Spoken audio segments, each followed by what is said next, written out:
La comida, habéis cogido de todo para comer, habéis llegado a todo, habéis llegado al jamón, sí, a las brochetas de mozzarella con pesto también, a la carne, al atún, al bocadito de caprese, sí, todo bien, la empanada de atún también, todo bien, ¿no? Yo he pillado de lo que he podido, el lemon pie de postre también, habéis llegado hasta ahí, fenomenal. El vino bien, yo el vino lo justo, Javier, porque hay que saber cuándo hay que dejar de beber, sobre todo si tienes que presentar. Y es cuando dices Carolina Herrera como en el anuncio, Carolina Herrera, ahí. Y entonces ya me empezaba a oír, digo, voy a dejarlo ahí. Bueno, oye, está saliendo todo a pedir de boca, vamos en hora. No está Mateo, pero está Maribel. Fuerte aplauso para ella. Que lo hacemos extensivo a nuestro violinista, que es espectacular y de cual disfrutaremos al final de esta jornada. Vamos a comenzar con la primera mesa de la tarde. Una mesa que va a tratar sobre los desequilibrios en la asignación de riesgos en contratos de infraestructura y energía. Vamos a abordar este tema desde México, desde Estados Unidos y desde España. Pido un fortísimo aplauso para esta mesa, que es la primera de la tarde. Tiene una tarea difícil, pero está la sala llena, con lo cual esto es fantástico. Y saludamos ya a la moderadora de la misma, Laura Cózar, socia en Accuracy.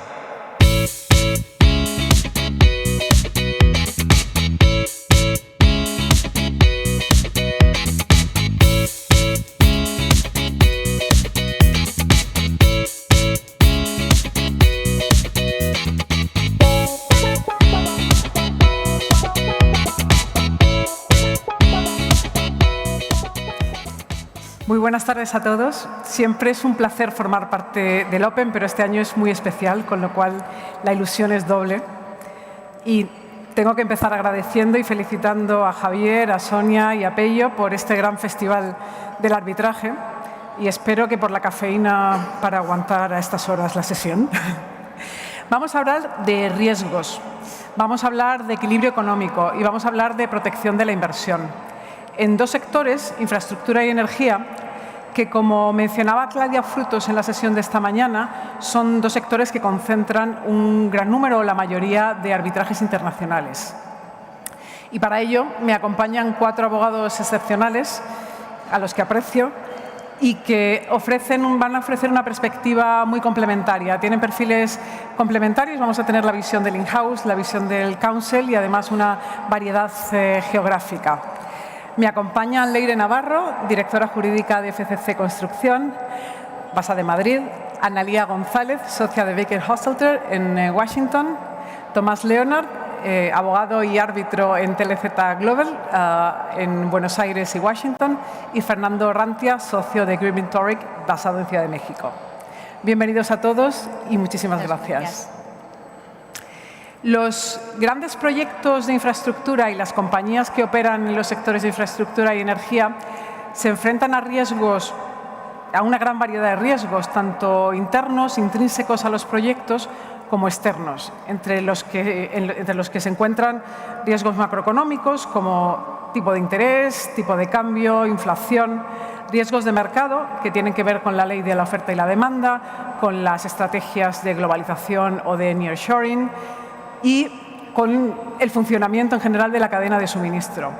También se enfrentan a riesgos regulatorios y políticos. Centrando la vista ya en los proyectos de construcción, en los últimos años se han ido encadenando una serie de eventos a escala global y que han tenido un impacto muy significativo en el sector de la construcción. En 2018 comenzaron las tensiones comerciales entre Estados Unidos y China. En 2020 tuvimos la pandemia. En el año 2021 el bloqueo del canal de Suez supuso una gran disrupción en la cadena de suministro global. Y en el 2022 comenzó la guerra de Ucrania con una gran crisis energética aparejada.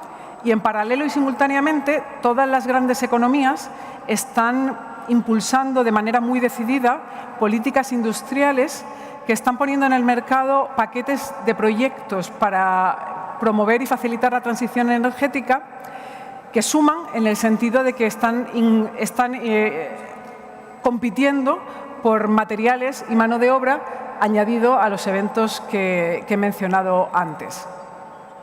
En este contexto, Leire, te miro y te pregunto, desde la perspectiva de una compañía líder en el sector, ¿cómo os han afectado toda esta serie de eventos a vuestros contratos, a vuestros proyectos y cómo estáis consiguiendo lidiar con ellos, cómo estáis consiguiendo contractual o extracontractualmente recibir compensación o recuperar el equilibrio económico de esos contratos.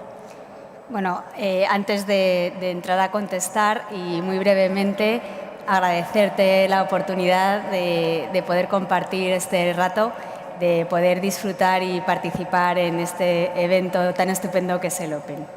Y ya yendo al grano, pues mira, yo diría que hoy ya tenemos un recorrido donde podemos decir que sobre todo la pandemia de COVID-19 ha sido un antes y un después en lo que es el balance o el análisis de los riesgos en los contratos de diseño y construcción de grandes infraestructuras. Por supuesto, estuvieron los efectos que se produjeron durante y en un momento inmediatamente posterior a la pandemia, como pudieron ser pues, el confinamiento, las medidas adicionales de protección de los trabajadores al ejecutar los trabajos, las interrupciones de cadena de suministro por cierre de fábricas y parón de la producción. Bueno, esos, aparte de que fueron más cortos en el tiempo de lo que inicialmente se pensó, luego iré más en detalle, pero se pudo lidiar más o menos bien con ellos, ¿no? Y hoy podemos decir que están superados. Para nosotros, la gran sorpresa, en cierta manera, son aquellos efectos que son de mucho mayor calado y además, iba a decir, de mayor duración en el tiempo. Yo creo que algunos ya van a ser permanentes, ¿no? Como por ejemplo, el cambio de mentalidad de la mano de obra, de los trabajadores, que han pasado en algunos países a trabajar en remoto de una manera continua, y esto, aunque pudiera parecer que a nosotros no nos afecta, pues, por ejemplo, en proyectos, insisto, de países como Reino Unido o Países Bajos, donde existe mayor oferta de empleo que demanda, no hay paro, pues la fase de diseño, que es una fase muy importante en estos proyectos y que se desarrollaba en equipo trabajando presencialmente, pues ahora la gente no quiere ir a trabajar a la oficina, te pide trabajar en remoto y eso implica, desde luego, mayor tiempo en el desarrollo de diseño, pero estoy hablando de meses más y mucho más, o sea, un diseño mucho más caro, porque es mucho más caro hacerlo así. Claro, estos impactos pues nadie pensaba que llegarían a ocurrir. Y quizá el que más nos está afectando, que es cierto que empezó con la pandemia de COVID, pero que ha sido luego aumentado o al que han contribuido otros factores como la guerra de Ucrania que has mencionado, pues es el aumento extraordinario de precios que hemos sufrido a nivel global y en todos los materiales, en todos los aspectos, ¿no?, de los proyectos. Esto hace que haya infraestructuras que, claro, que cuesten, no voy a decir el doble, pero casi el doble de lo que costaban hace 3 años, ¿no? ¿Cómo lidiamos con esto desde el contrato? Pues yo diría que hay una gran diferencia entre los contratos firmados antes de la pandemia y los firmados después de, ¿no? Por ir a lo más corto, los firmados después, bueno, pues sí que es verdad que estos riesgos que los considerábamos remotos, que nunca ocurrían, que, en fin, no digo que se les prestara poca atención, pero desde luego no eran el punto principal de discusión, pues ahora sí, ahora cuando todos los contratos que estamos firmando tratan de prever qué pasa ante un evento extraordinario. Por tanto, bueno, pues digamos que los posteriores a la pandemia más o menos lidian. Estos efectos que he dicho, que he mencionado en último lugar, de aumento de precios, nadie los puede realmente resolver con las cláusulas contractuales de fuerza mayor o que tratan sucesos de este estilo, pero bueno, por lo menos se tiene una concepción más exacta de lo que puede llegar a pasar, ¿no?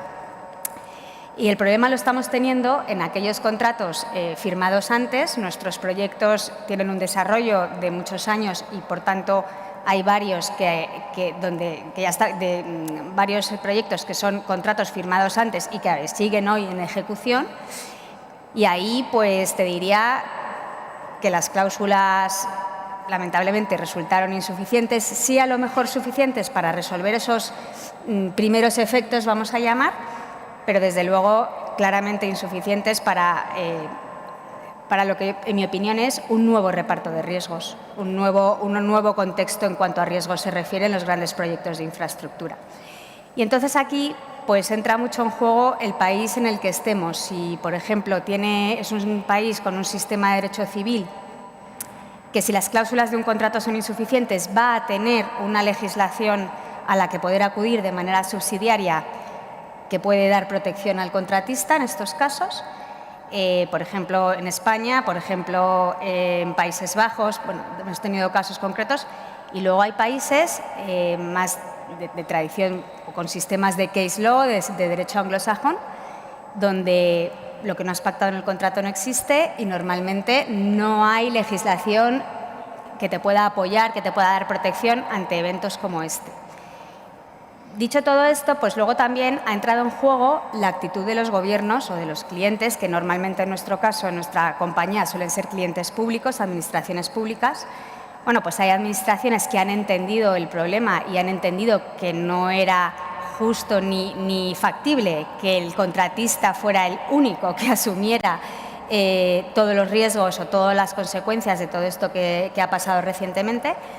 Y entonces, bueno, pues han dictado medidas concretas. España ha sido uno de esos países, otros también lo han hecho, pero luego hay países que directamente dicen, oye, lo escrito es lo escrito y allá nos las compongamos, ¿no? Y ahí, pues nada, al mecanismo de resolución de disputas, porque lo que está claro es que, pues vuelvo a decir, o sea, el papel lo aguanta todo, pero es que estas situaciones que hemos estado viviendo en estos últimos años han resultado ser tan extraordinarias y de un impacto tan grande que a nosotros no nos queda más remedio que intentar luchar, lo que de otro modo sería una pérdida bastante importante.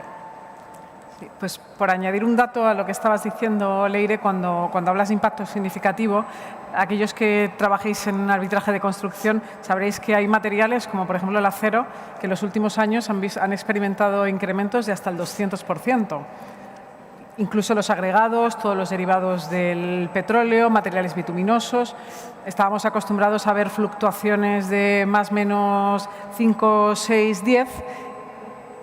Y estamos hablando de impactos muy significativos. Exacto. Que en volúmenes de obra civil son efectivamente impactos muy grandes. Claro, y que por mucho que hablemos de un contrato llave en mano, bueno, al final esto es una situación que es que nadie podía prever, ni mucho menos un contratista es el mejor posicionado para soportar. Así que sí, y entonces, bueno, pues insisto, ahí luego entran en juego pues los mecanismos que uno tiene o que el contrato dispone para resolver la disputa. Y no sé si vosotros en vuestro portfolio tenéis activos en países que hayan dado un tratamiento asimétrico a las concesiones y a los contratos públicos de construcción. Te lo digo porque en Chile, por ejemplo, me consta que se reconoció, igual que en España, una cierta compensación en el marco de los contratos públicos de construcción, pero sin embargo a los contratos de concesión la respuesta del Gobierno es: usted tiene un contrato a largo plazo con mecanismos para reequilibrar esa pérdida por incremento de precios en la fase de construcción, tiene usted 30 años para recuperarlo. No sé si eso lo estáis sufriendo en alguna jurisdicción. Sí, o sea, yo diría, Laura, que no es tanto en nuestra experiencia, no depende tanto del tipo de proyecto, en el sentido de si es una concesión o obra pura, como decimos nosotros, sino más bien del tipo de cliente. Si es un cliente realmente que está acostumbrado a manejar, a gestionar proyectos de grandes infraestructuras y, sobre todo, si tiene la capacidad económica y de decisión de poder intervenir activamente, la verdad es que nosotros nos hemos encontrado con una actitud de cooperación y de tratar de buscar una solución por vía del acuerdo, ¿no? Los problemas llegan cuando o bien no se tienen recursos suficientes para adaptarte a esta situación o poder tú contribuir en la parte que te toca, o no tienes la capacidad de tomar esa decisión pues porque políticamente no es el momento o no te lo permiten, bueno, pues por diversos factores. Y ahí es lo que te encuentras casos como el que tú has mencionado de Chile.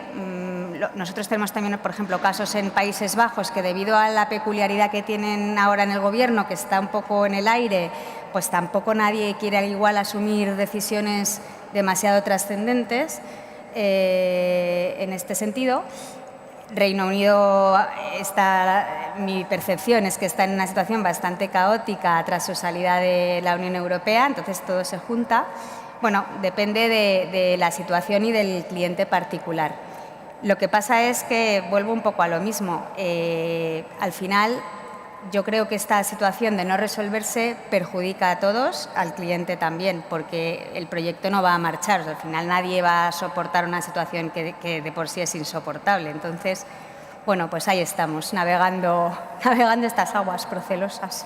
Y muy brevemente, ¿algo en esto que habéis experimentado en estos últimos años ha cambiado vuestra estrategia o vuestra forma de seleccionar a qué proyectos concurrís o en qué países? Sí, o sea, yo diría no solo en mi compañía, estoy segura de que si preguntas a cualquiera de las grandes del sector te van a contestar igual. Yo creo que esto ha sido un cambio de mentalidad radical. Hemos aprendido la lección de la manera más dura posible, pero la hemos aprendido y ahora no ponemos tanto el foco. Quizá antes, al analizar los riesgos de un contrato, poníamos más la atención o nos fijábamos más en la probabilidad de ocurrencia. Si es un riesgo remoto, bueno, oye, pues venga, de alguna manera pienso que no va a ocurrir o que es improbable que ocurra. Ahora eso ya se ha dejado de lado porque hemos visto, además se ha juntado en los últimos años varios acontecimientos que podíamos calificar de riesgo remoto y entonces eso ya no importa. Ahora lo que miramos es, de acuerdo, vamos a plantearnos que el riesgo ocurre, ya me da igual si la probabilidad es mucha o es poca. Si ocurre, tenemos capacidad para gestionarlo, tenemos capacidad para mitigarlo, lo podemos evitar y si la respuesta a todo eso es no, pues entonces no vamos a ese proyecto, porque es que al final no tiene, es pan para hoy, hambre para mañana. Muchísimas gracias, Leire. Pues cambiamos de sector y cambiamos de país. Fernando, hablemos de energía en México. ¿Qué experiencias puedes compartir con nosotros sobre desequilibrios en proyectos de energía en el contexto actual algo revuelto del sector en el país y cómo se están dirimiendo las controversias relacionadas con estos desequilibrios? Bueno, pues si bien yo estoy feliz de poder compartir el 10º aniversario de este magnífico evento, en México todas las empresas privadas del sector definitivamente no están felices con los numerosos casos que se han dado, específicamente de cómo clasificar los riesgos derivados de más que un evento, de una política por parte de la administración que tomó el gobierno a partir del 2019 y que básicamente es una reversión de las reformas legales ocurridas desde no solo las establecidas en el 2015, sino incluso aquellas establecidas en los 90s, todas en materia de energía, ¿no? De gas natural, electricidad y también de combustibles, ¿no? En el caso de la reforma más reciente. Y esta reversión del marco creado ya desde los 90s y reforzado ampliamente, que tenía desde luego esas reformas la intención de disminuir la preponderancia de las empresas estatales para abrir las puertas abiertamente a la inversión y a la operación por parte de las privadas, ha sido básicamente implementada a través de 3 vías, ¿no? Una primera parte de esta contrarreforma fue a través de la modificación del marco legal. El gobierno toma posesión del gobierno con una mayoría legislativa y por lo tanto podía implementar estas reformas legales que en principio podrían ser consideradas simplemente como un cambio de ley, que es una clasificación del riesgo usualmente prevista en los contratos, pero en virtud de que fueron impugnadas ante los tribunales por defectos constitucionales, es lo que se alegaba en las impugnaciones, creó una incertidumbre sobre realmente cuál era si realmente encajaban o no las dificultades creadas por estos cambios al marco legal, en virtud de que los tribunales tomaron más o menos unos 3 años, 4 años inclusive en resolverlo. Varios de esas impugnaciones llegaron hasta la Suprema Corte, ¿no? Después de un largo recorrido a través del proceso judicial. La tercera vía de esta contrarreforma fue la captura de los órganos reguladores, que si bien debían de ser autónomos, no lo resultaron tanto, y estos órganos cambiaron su política básicamente a través de dos medidas: paralizando el otorgamiento de permisos, certificaciones, renovaciones, dejando a las empresas privadas básicamente sin campo de acción, pero en un aparente incumplimiento regulatorio. Y por otro lado, estableciendo medidas claramente que favorecían a las empresas del Estado, ¿no? De una manera modificando el marco competitivo en que las empresas habían concluido sus contratos. Y la tercera vía en que el gobierno implementó esta contrarreforma fue a través de un empoderamiento de las empresas del Estado, que, digamos, una de carácter perfectamente legítimo, que fue una inyección de recursos fiscales que no habíamos visto en décadas a las empresas públicas, y por otro lado, a través de realmente vías de hecho de una intervención de carácter político en los mercados. Esta contrarreforma vino realmente a trastocar esquemas contractuales que en muchos casos se habían concluido o incluso renovado desde hace décadas, ¿no? Los contratos más largos, básicamente en el mercado de gas natural y electricidad, que eran contratos establecidos en el marco de la reforma de los 90s, y también contratos que, si bien eran más recientes, ya tenían 4 o 5 años de haber sido concluidos, todos estos contratos establecían las típicas categorías de riesgos, ¿no? Fuerza mayor, cambio legislativo y MAE, ¿no? Material Adverse Event, evento material adverso. Sin embargo, por todos los eventos que disparó esta contrarreforma, las disputas que se dieron entre particulares, porque estas son disputas distintas a las controversias entre los particulares, las empresas privadas y las empresas del Estado, ¿no? o la propia administración pública.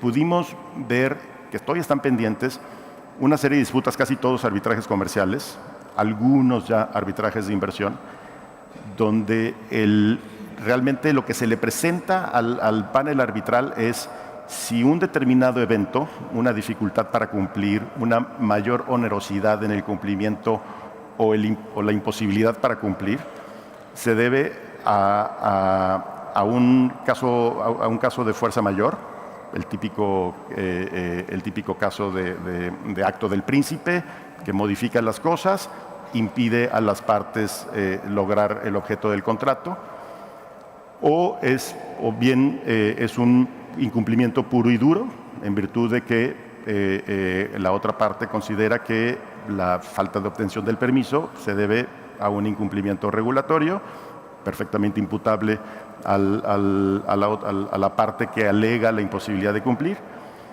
Y en algunos otros casos donde las cuestiones son un poco más grises, donde no se pueden configurar blancos y negros en la disputa, entonces entra la posibilidad de tratar de encajar estos eventos dentro de las típicas cláusulas de cambio legislativo o de evento material adverso, ¿no?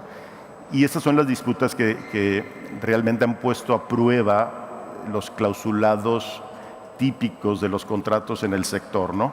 Y lo vemos en todas las etapas de los desarrollos, tanto disputas entre desarrolladores y contratistas, incluso entre contratista y subcontratista, y también, que fue el caso de los desarrollos que estaban en marcha al momento de que entró la administración, pero también lo vemos en contratos que, como les decía, tenían ya décadas de estar en funcionamiento, de distribución de gas natural, de suministro de gas, y también en la cadena productiva de la energía eléctrica, ¿no? Gracias, Fernando. Hemos comenzado hablando con Leire de materialización de riesgos macroeconómicos y de mercado, con impacto significativo en el equilibrio económico de los contratos, pero lo que nos pone sobre la mesa, Fernando, es algo diferente, y es la materialización de riesgo regulatorio o político, cuando el Estado interviene de forma activa, modificando las condiciones en las que el inversor decidió invertir y comenzar el proyecto. Y esto nos trae sobre la mesa pues, el asunto de la potestad del regulador, la potestad del Estado, y cuando ese inversor que ve modificadas sus condiciones, las condiciones en las que tomó la decisión de inversión, acude a un arbitraje inversor-Estado. En ese contexto, Analía, en tu experiencia como abogada en arbitraje de inversor-Estado, ¿cómo vienen los tribunales tratando este asunto del margen de apreciación y la potestad reguladora del Estado frente a la protección de los derechos del inversor? Muchas gracias, Laura. Es un placer estar aquí. Gracias por la invitación. Javier, felicidades por los 10 años y es un placer estar aquí hoy. Efectivamente, Laura, como tú bien mencionas, digamos que el desequilibrio del que hacíamos referencia puede darse ya sea al inicio, digamos, cuando quizás se suscribe un contrato entre una entidad estatal y un concesionario, pero también pudiera generarse alguna especie de desequilibrio posteriormente, una vez que se está, digamos, ejecutando un contrato y el Estado cambia las condiciones o toma algún tipo de medida que afecta al inversionista en su operación, digamos, de su contrato, ¿no? Y esto ha llevado justamente a que varios tribunales en arbitraje de inversión hayan analizado justamente cuál es la potestad regulatoria que tienen los Estados y este equilibrio que debería existir entre esta potestad versus los derechos de los inversionistas a la protección de su inversión. Y un aspecto clave que han tratado los tribunales es justamente, digamos, un test de proporcionalidad de la medida tomada por el Estado, ver también si el carácter de la medida, si se realizó de manera discriminatoria o no, si se realizó de manera racional o no, y para proteger intereses legítimos. Para ponerles un ejemplo, yo tuve el privilegio de representar a Uruguay en un caso iniciado por la tabacalera Philip Morris, por ciertas medidas que Uruguay tomó con relación a la protección de la salud pública en el año 2009 para justamente proteger a la población contra el tabaquismo. Y Philip Morris alegaba que estas medidas que específicamente consistían en aumentar el tamaño de la advertencia sanitaria en los paquetes de cigarrillo y dejar de vender ciertas variantes dentro de una misma marca de cigarrillos, tenían el efecto de una expropiación indirecta de la propiedad intelectual que consistía, digamos, en el diseño de los paquetes de cigarrillos. Y en este caso, el Tribunal Arbitral se abocó justamente a analizar todo este tema del derecho de Uruguay a regular en materia de salud pública versus el derecho del inversionista. Y el laudo tiene varias aristas importantes. Por un lado, en este caso que se trató de salud pública, el tribunal entendió que la potestad de regular, o sea que Uruguay tenía un amplio margen para poder regular en materia de salud pública y, como decíamos, este test de proporcionalidad que tiene que haber, ¿no?, con la medida, entendió que el ejercicio discrecional del poder soberano de Uruguay lo trató de analizar si se había llevado a cabo de manera racional, si las medidas habían sido arbitrarias o no, y cuál era el fin que perseguían estas medidas, y si se habían realizado de mala fe o no. Y de manera interesante también el tribunal entendió que no existía o que el Estado no debía aprobar una relación causal directa entre la medida y cualquier resultado obtenido por estas medidas, que bastaba con que la intención, que el gobierno tuviera una intención de buena fe de lograr estos objetivos como atacar, digamos, prevenir daños a la salud pública. Entonces, bueno, el tribunal obviamente entendió que Uruguay no había violado el tratado bilateral, pero lo que sí quedó claro, porque fue un caso 6 años que tuvo un costo para el Estado, digamos, es que es difícil quizás para los Estados regular para la protección de ciertos intereses legítimos, justamente quizás por este temor por los costos y por tomar el arbitraje. Y de hecho, este caso llevó a que con posterioridad algunos estados hayan renegociado algunos de sus tratados bilaterales o multilaterales para tratar de explicar un poco más conceptos como justamente la expropiación indirecta y que justamente ciertas medidas tomadas por los estados de manera no discriminatoria para proteger ciertos intereses públicos no serán consideradas expropiaciones indirectas. Ahora, como mencionaba, esto fue un caso en el sector de salud pública. Obviamente que quizás si uno se va a otros sectores más regulados como energía o telecomunicaciones, tenemos, por ejemplo, los casos de España, en que si bien todos estos casos en el sector de las renovables, por las medidas que tomó España con respecto a su política energética, quizás los tribunales, digamos, si bien han llegado a distintos resultados, todos basados en la misma Carta de la Energía y por las mismas medidas, algunos dándole la razón al inversionista y otros dándole la razón al Estado. Por lo cual es un tema y es un debate que todavía está abierto, este desequilibrio, digamos, o equilibrio que debe existir entre el derecho del inversionista a proteger su inversión y de los estados. Creo que hay mucho de qué hablar todavía. Quizás este margen de apreciación en sectores más regulados es más difícil de establecer qué tan alto es, pero bueno, creo que hay mucho para hablar todavía en este tema.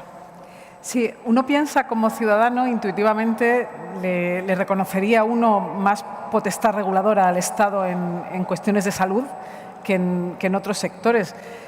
No sé si es regulado o no lo que marca la diferencia. Me preguntaba si habías participado en algún otro caso, en otro sector, en el que la aguja, la decisión del tribunal, no se inclinara tan a favor de permitir o de reconocerle al Estado ese margen de actuación. Sí, justamente me tocó también participar en un caso, en este caso era representando al inversionista, un caso en Perú, en el cual el concesionario se trataba de una hidroeléctrica, de la construcción, digamos, de una hidroeléctrica, en que en este caso el tribunal analizó, fue un tema muy importante, justamente el tema de la asignación de riesgos y sobre quién recaía, digamos, el riesgo a que hubiera demoras o que justamente el gobierno interfiriera con ciertas medidas del proyecto.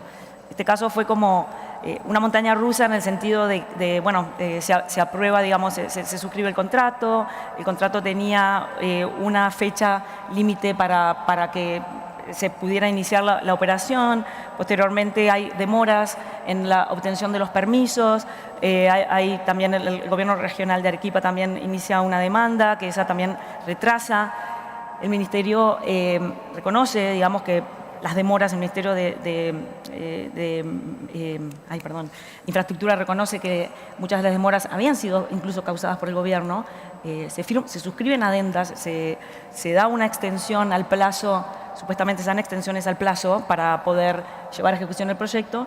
Posteriormente, basados en digamos, la regulación en Perú, el Ministerio decide dar marcha atrás en el sentido de intentar cancelar o anular esas adendas que extendían el contrato.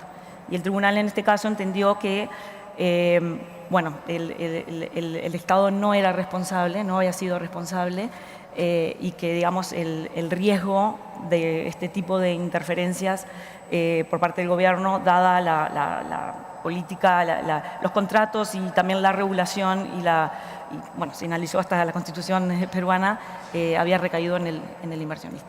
Gracias, Analía. Hemos hablado de efectos macroeconómicos, hemos hablado de intervención del Estado, hemos hablado de arbitraje internacional. Tomás, te miro y hablemos de Argentina. Argentina ha sufrido varios ciclos y varias crisis macroeconómicas, ha sido receptor de numerosos arbitrajes de inversión. ¿Qué experiencias puedes compartir desde la perspectiva argentina en el marco de la temática del panel? Muchas gracias, Laura, y muchas gracias a todo el equipo de Open y felicidades por el 10º aniversario. Es un placer estar aquí.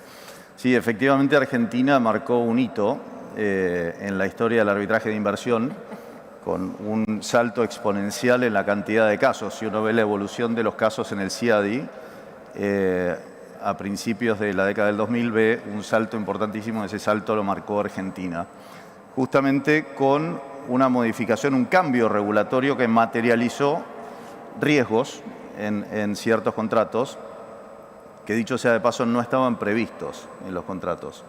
Entonces, en cuanto a ejemplos, me gustaría abordar tres.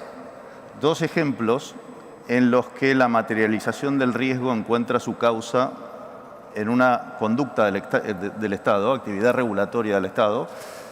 Y un tercer caso, donde, también en Argentina, donde los riesgos se materializan a partir de circunstancias macroeconómicas no necesariamente previsibles. Voy al primer caso de los dos casos que tienen que ver con actividad o conducta regulatoria del Estado. Y este caso es importante, el caso argentino es emblemático y es similar al caso de México, el caso de España con la industria de energía renovable. Básicamente Argentina necesitaba en la década del 90 privatizar todo su sector energético, para lo cual formuló un nuevo marco regulatorio, que según el Banco Mundial era uno de los mejores marcos regulatorios que existían en el mundo. Y con ese marco regulatorio en la mano salió de gira por el mundo a tratar de competir por capital. En esa época había muchos países que estaban en procesos de privatización, con lo cual había que competir por ese capital, y Argentina puso sobre la mesa un producto muy, muy bueno. Y me voy a referir específicamente al sector de distribución de energía eléctrica, donde Argentina dijo: esta es la tarifa que se va a pagar, quiero que ustedes, mundo, me digan cuánto pagarían por esas empresas, y en eso consistió un proceso de licitación internacional muy importante. Internacional porque se requerían inversiones mayúsculas en el sector, y el sector financiero internacional era el único que tenía esa espalda para hacerlo. ¿Qué pasa a principios de los 2000? Una nueva crisis económica. Como decías, Argentina hasta ese entonces había tenido un promedio de una grave crisis económica cada 10 años. Fascinada por ese ciclo, Argentina vuelve a caer en una crisis económica y el gobierno decide arbitrariamente hacer una transferencia masiva de recursos del sector energético al sector industrial, con la idea, la premisa de que ello facilitaría la producción, la exportación y la generación de divisas duras. ¿Qué hizo entonces? No hizo una contrarreforma, directamente destruyó, dejó sin efecto el marco regulatorio sobre la base del cual habían invertido cantidades industriales, accionistas extranjeros. Y acá me interesa mucho este caso porque tenemos dos niveles. Tenemos un contrato entre un vehículo argentino, cuyo accionista es el extranjero. La ley local exige a un extranjero para operar en Argentina constituir un vehículo local. Y entonces es el vehículo local quien es parte de un contrato con el Estado y quien es titular de derechos y obligaciones. Y ese vehículo local es el principal afectado por estas medidas, ¿no? Ahora, el impacto de estas medidas fue sumamente profundo. Básicamente, el equity de estas compañías, si uno mira un estado financiero donde de este lado tiene los activos, pasivos y el patrimonio neto desapareció. Y es en el patrimonio neto donde estaba el valor de los accionistas extranjeros. Entonces, hablemos un minuto del contrato. Va a entrar Rudiger en cualquier momento a sacarnos a patadas. A nivel contrato del vehículo local, ese contrato tiene una cláusula jurisdiccional, derecho aplicable y cláusula de jurisdicción, Cortes Nacionales de Argentina. Pero a la vez tenemos un nivel distinto, que es el que ampara al accionista extranjero, y esos son los tratados bilaterales de inversión. Y esos tratados le permiten al accionista extranjero plantear un reclamo arbitral contra Argentina ante un foro neutral, independiente, que puede ser el CIADI o la Corte Permanente de Arbitraje, y eso fue lo que ocurrió. Prácticamente todos los accionistas plantearon reclamos bajo la premisa económica de yo tenía un valor en mi patrimonio neto de la inversión y ahora ese valor es cero, me debes la diferencia entre X y cero. En muchos casos el patrimonio neto ya era negativo. Es un caso emblemático, digo, como les decía, lugar a muchísimos arbitrajes. El segundo, y lo planteo muy rápidamente, lo quiero plantear porque el segundo es otro caso argentino, pero relacionado con biocombustibles, en los cuales todos los actores eran inversores nacionales, inversores argentinos, que estaban en este nivel, no contaban con la protección de los tratados internacionales. Traigo esto a colación para subrayar la importancia de lo que es el derecho internacional de las inversiones al proceso de decisiones, el proceso de toma de decisión en cuanto a invertir en una jurisdicción o no, porque en el caso de los biocombustibles, los inversores argentinos quedaron librados a la buena de Dios. La única que les queda es litigar contra el Estado ante las cortes propias de ese Estado. Y ese es justamente el riesgo que los tratados bilaterales de inversión apuntan a corregir o neutralizar, permitiéndole al inversor un foro o la posibilidad de acudir a un foro internacional neutral. Rüdiger nos va a matar. El último caso, muy rápidamente, es un caso más reciente que tiene que ver con también energías renovables y unos programas, unas licitaciones que sacó Argentina bajo el título de Renovar, programas Renovar, las licitaciones a los efectos de otorgar concesiones para la construcción de parques eólicos o solares. Y todas esas licitaciones fueron muy exitosas, los contratos fueron todos suscritos y en su enorme mayoría fondeados a través de esquemas de Project Finance. Ahora, ¿qué pasó? La macroeconomía de Argentina, otra vez fascinada con las crisis, entró en una crisis adicional, pero esta vez una crisis cambiaria donde el dólar pegó un salto muy grande con respecto a la moneda local, generó un desfasaje, un desequilibrio muy, muy grande en la ecuación económica de los esquemas de Project Finance, con lo cual estos proyectos quedaron sin fondeo, no pudieron desarrollarse y el Estado luego sí aplicó sus derechos contractuales para ejercer o cobrarse las garantías por falta de performance. Muchísimas gracias, Tomás. Muchas gracias, Fernando. Muchas gracias, Analía, Leire. Muchísimas gracias a todos. 000, Javier. Gracias.